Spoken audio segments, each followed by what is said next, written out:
Hello and welcome, travelers, to the first video of the Teyvat Travel Guide series. This series is for players who are brand new or returning to Genshin Impact. I will also be adding advanced videos later in the series. These videos will be comprised of just about everything I can think of to help you on your journey. The first video will mostly cover resin management, since it's by far the most important topic anyone can talk about. I'll put timestamps in all the videos so you'll be able to pick up where you left off or look into topics that interest you. Resin management is the most important part of your journey in Teyvat. Resin is a resource that regenerates over time. You will generate one resin every 8 minutes, for a total of 180 a day, but keep in mind your max resin is capped at 160. If you reach this cap, resin regeneration stops. You'll want to avoid this so that you're constantly generating more resin. There are other ways to obtain resin, but in the lower AR levels, you shouldn't concern yourself with this. Instead, you need to worry about how you'll spend the resin you currently get so that you do not reach the resin limit. You can spend resin on the following: domains, ley lines, boss fights, weekly boss fights, and artifacts. Resin is the economy of the game. I'll make an advanced version of this later, but here is the TLDR. Most of the things in the game are directly tied to resin. This includes, but is not limited to, everything in this video: the experience crystals, general account strength, character talents, character experience, and character damage. This is why it's so important to understand and talk about resin first. Mora is also directly tied to resin and acts as a second barrier to halt your progression if you do not understand it. Even mismanaging early on can cause a lot of frustration in the late game, and there are more than a few traps to waste both of these resources in. Mora can seem limitless when you have literally millions in the beginning of the game, but the longer you play, the more Mora you'll need. For example, simply leveling a character to level 90, it costs around 2 million Mora. This does not include talents or other various costs like artifacts. Keep in mind, there are several indirect ties to resin across the game. This is the primary separator between you and a person who started 6 months ago. Domains are places you can spend your resin, but some of them are not worth going to until a much higher world rank. You should avoid farming the artifact domains in the beginning of your travels, because until AR 40 you cannot receive golden artifacts.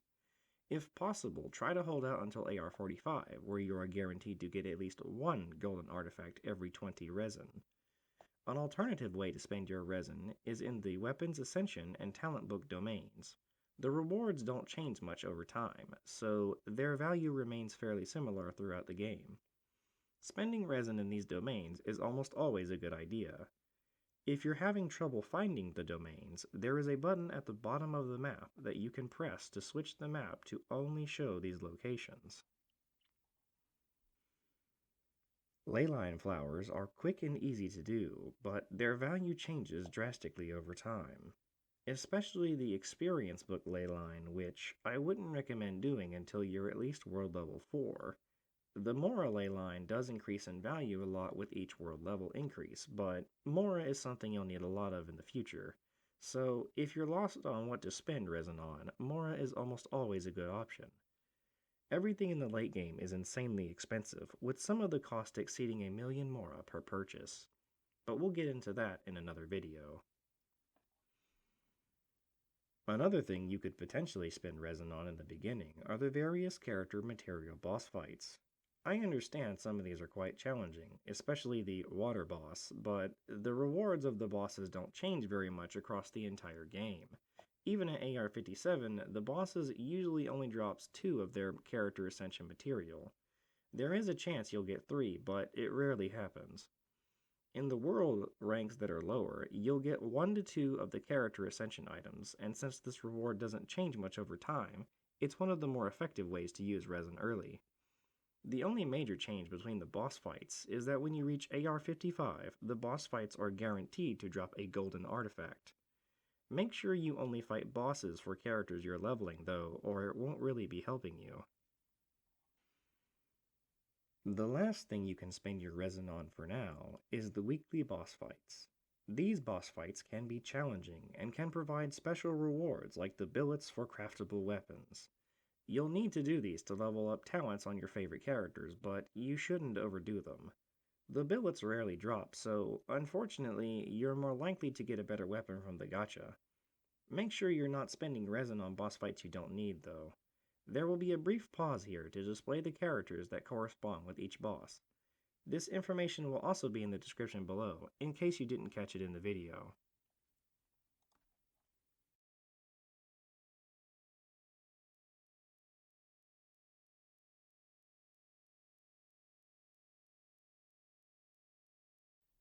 Artifacts come from three places: chests, drops from enemies, and domains.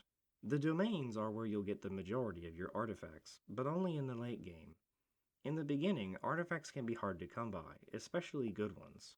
You can get at least one purple artifact from Sister Victoria in the Cathedral of Mondstadt. If you're lucky, it won't be defense, and it can provide a good boost. If that fails you, you could try collecting the large chest on top of the cathedral, which may also provide a purple artifact. In the beginning, you'll want to level the feather first, especially any purple feathers, because strictly in the beginning of the game, hard or flat stats are much better than percentages. This changes later on when your character's base attack is much higher. Refreshes through either Primo Gems or the Moons should wait until at least AR40.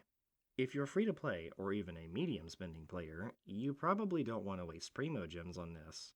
It'll cut into your wishing and no one wants that. The moons you're being provided either through the adventure rank or the battle pass are best used in the AR40 plus area.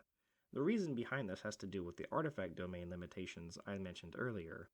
You'll want to save these so that you can use them to get decent artifacts on your first characters when you reach AR40 plus. Later on, when you get the housing system unlocked, it'll add a little extra resin generation to your account. I touched on this earlier, but not spending resin is probably the single biggest mistake that you can make in the early game. There are a few things that separate your new account from an old one, but this is probably the biggest factor. No matter what you spend the resin on, it's still better than not spending it at all, so as soon as you can take that number lower than 160, you should do so. You're capped at 160, so spending on anything is better than staying capped.